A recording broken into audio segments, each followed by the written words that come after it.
Derecognition of financial asset. An entity derecognizes financial asset when contractual right to receive cash from financial asset expires, plus the entity transfer or sell the financial asset, and transfer qualifies for derecognition, means risk and reward is transferred.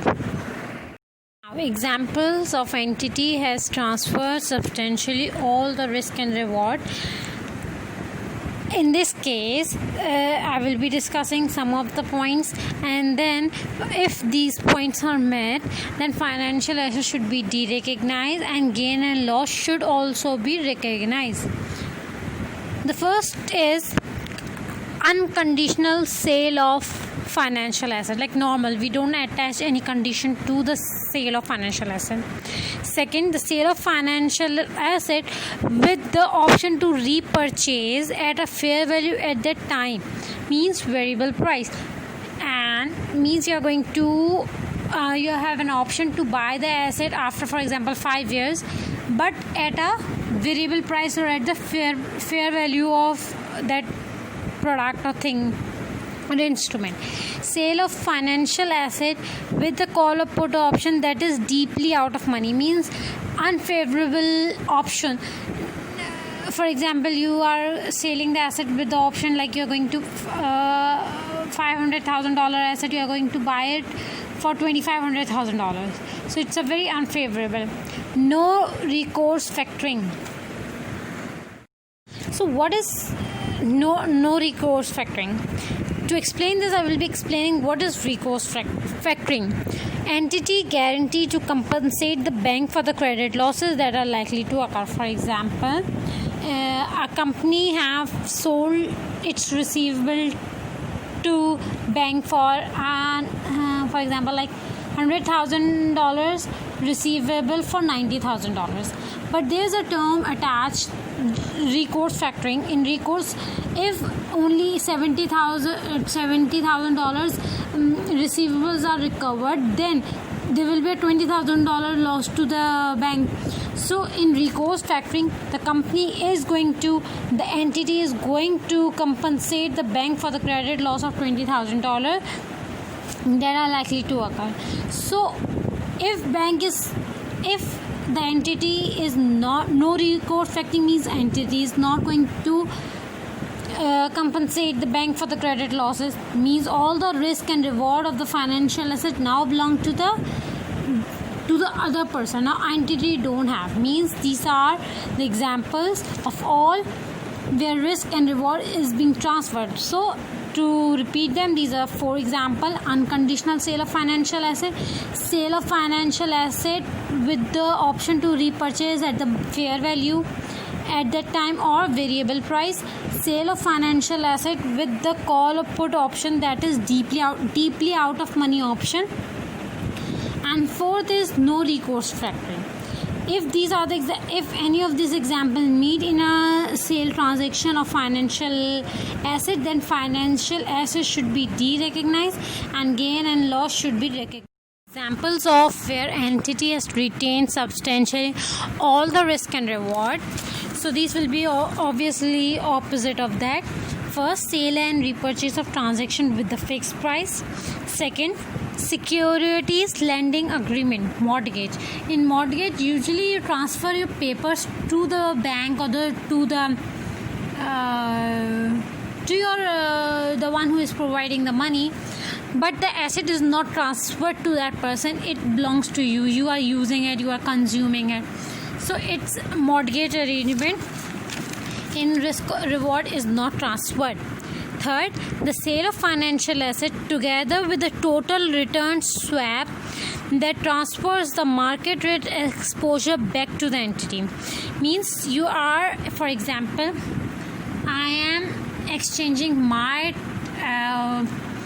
machine A with the machine B. Now the return both will be getting, the owner of A and owner of B will be that whatever the return A generate and whatever the B return, they will be returned back to their original owner. So sale of financial asset together with a total return swap. means the total return swap is going to back to the original owner, transfer the market risk exposure back to the entity. So it's not because all the market risk exposure originally belongs to the real owners. Fourth, sale of financial asset with the call or put option that is deeply in money. Deeply in money means a favorable term. And fifth is recourse factoring. The entity guarantee to compensate the bank for the credit losses that are likely to occur. Financial asset in these cases should not be derecognized. Any amount received is recognized as financial liability because you are going to get a sum of money for this arrangement. So all the amount will be a financial liability, means a loan to you. Now, derecognition of financial liability. A financial liability should be derecognized when obligation is discharged, cancelled, or expired.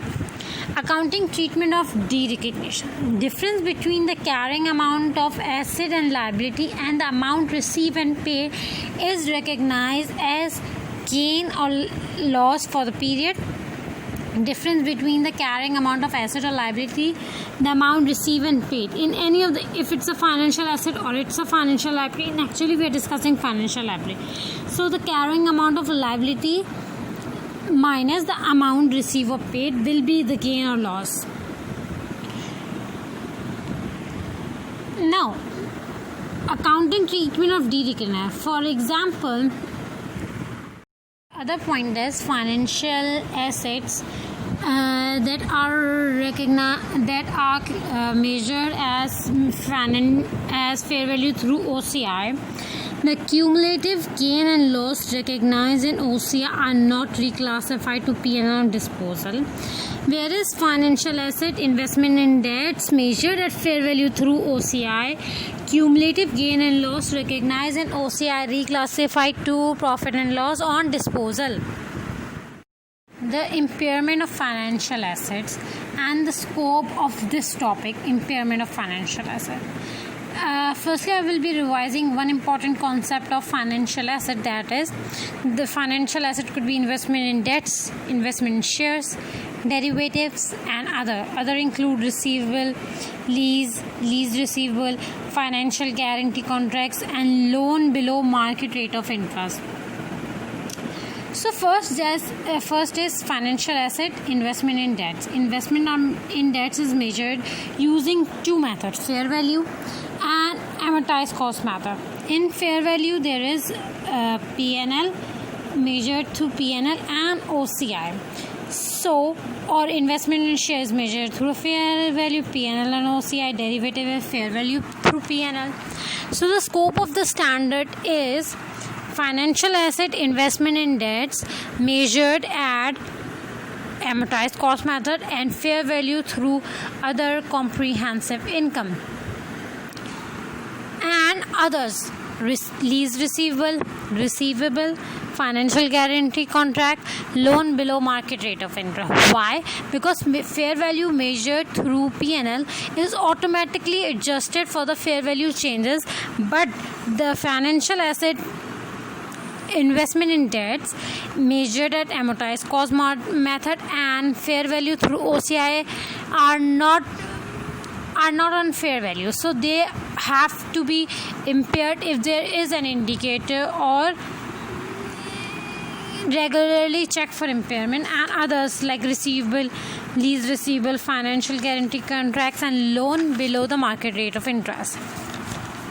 So there are some of the definitions I will be discussing with you. If the credit risk on the financial asset has not increased significantly since the initial recognition, the loss allowance should be equal to 12-month expected credit loss. If the credit loss on the financial asset has increased significantly since the initial recognition, then the loss allowance should be equal to lifetime expected credit loss. Adjustment to the loss allowance are charged or credit to statement of profit and loss unless credit impaired interest income is recognized on assets gross amount excluding the loss allowance. So some of the definition I will be discussing is credit loss. Credit loss is the present value of the difference between the contractual cash flow and the cash flow entity expects to receive. The difference between the contractual cash flow due to an entity and the cash flow expected to receive discounted present value of shortfall. Second is expected credit losses, the weighted average credit losses. Third, lifetime expected credit losses, the expected losses that result from all possible default events.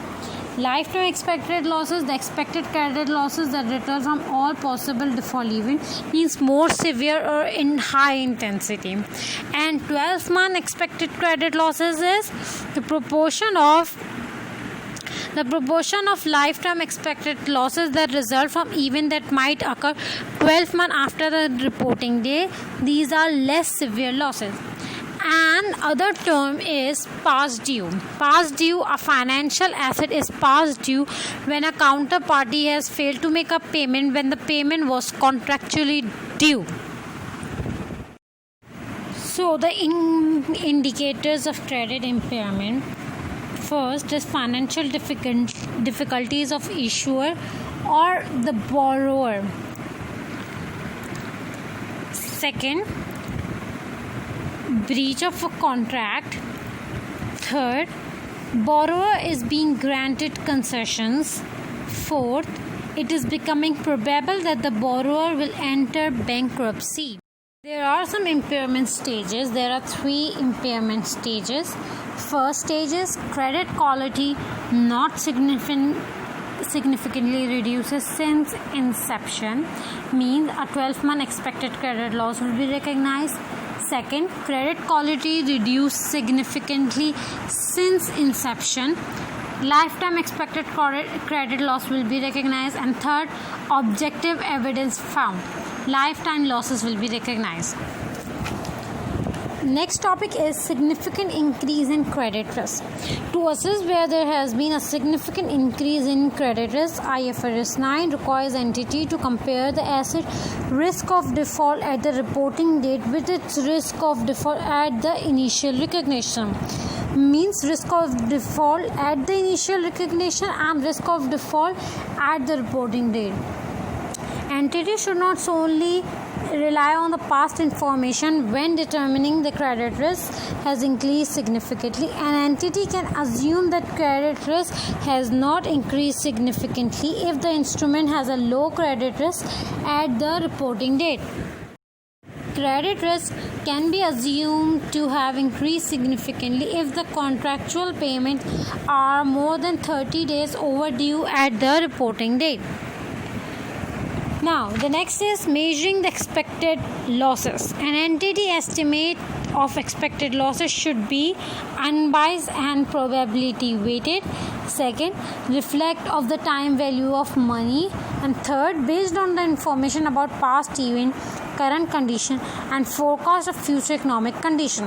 If an asset is credit impaired at the reporting date, IFRS 9 says that the expected credit losses should be made as a difference between the asset's gross carrying amount and the present value of estimated future cash flow when discounted at the original effective interest. IFRS 9 says that the following event may suggest that asset is credit impaired: financial difficulty of issuer or borrower, breach of a contract such as default, borrower is being granted concessions, and it is probable the borrower will enter bankruptcy. If an asset is credit impaired, interest income is calculated on asset's net carrying amount, that is the gross carrying amount less the loss allowance. Now, trade receivable, no financing element. Okay, remember this point. For trade receivable that do not have financing element, long-term receivable loss allowance is measured at lifetime expected credit loss from initial recognition.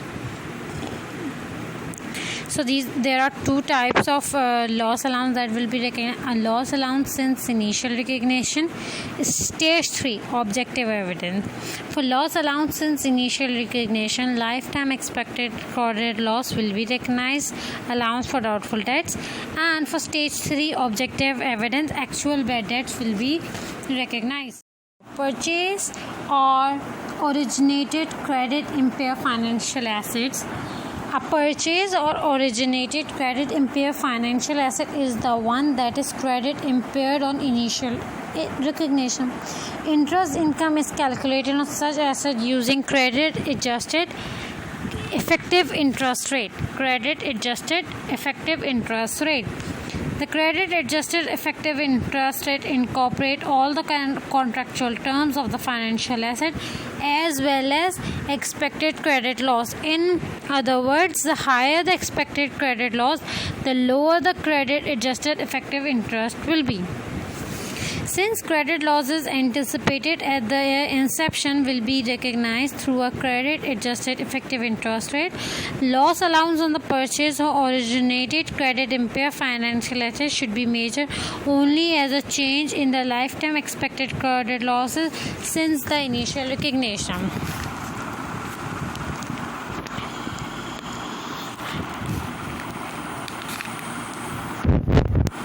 Higher the expected credit losses, lower the credit adjusted effective interest rate. Aspects of impairment of financial asset is in investment in debts, means you are given a loan to someone below the market rate of interest. Loan given to market rate of interest is usually to employees and below the market, then from start a loss will be recognized. Then debt instrument, moving to the next topic is debt instrument measured at fair value through OCI. Loss allowance will not reduce the carrying amount of asset in balance sheet. Instead, loss allowance is recognized against OCI, other comprehensive income. These assets that are held at fair value through fair value at the reporting date, and therefore a loss allowance should not reduce the carrying amount of the asset in the statement of financial position. Instead, a loss allowance is recorded against other comprehensive income. It means investment in debt instrument measured at fair value through OCI. Then in the case of impairment, their carrying amount in the balance sheet should not be reduced. Instead, allowance is recorded against the other comprehensive income. It's shown in other comprehensive income. And lease receivable and trade receivable financing element. Lease receivable and trade receivable having financing element. Entity can choose at its accounting policy to measure loss allowance at an amount equal to lifetime expected credit loss.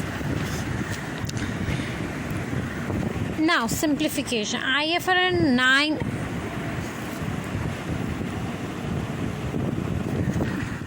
simplification. IFRS 9 permits some simplification.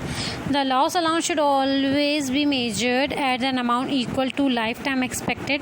The loss allowance should always be measured at an amount equal to lifetime credit losses for trade receivable and contract asset recognized in accordance with IFRS 5 revenue from contract with customer if they do not have a significant financing component. For lease receivable as well as trade receivable and contract asset with significant financing component, the entity can choose its accounting policy to measure the loss allowance at an amount equal to lifetime credit losses. Reversal. At each reporting date, the loss allowance is recalculated. It may be that the allowance was previously equal to lifetime credit losses, but now due to reduction in the credit risk only need to be equal to 12-month expected credit losses. As such, there may be a substantial reduction in the allowance required.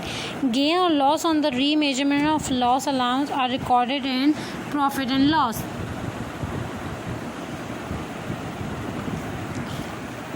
So double entry will be loss allowance debit, P&L credit.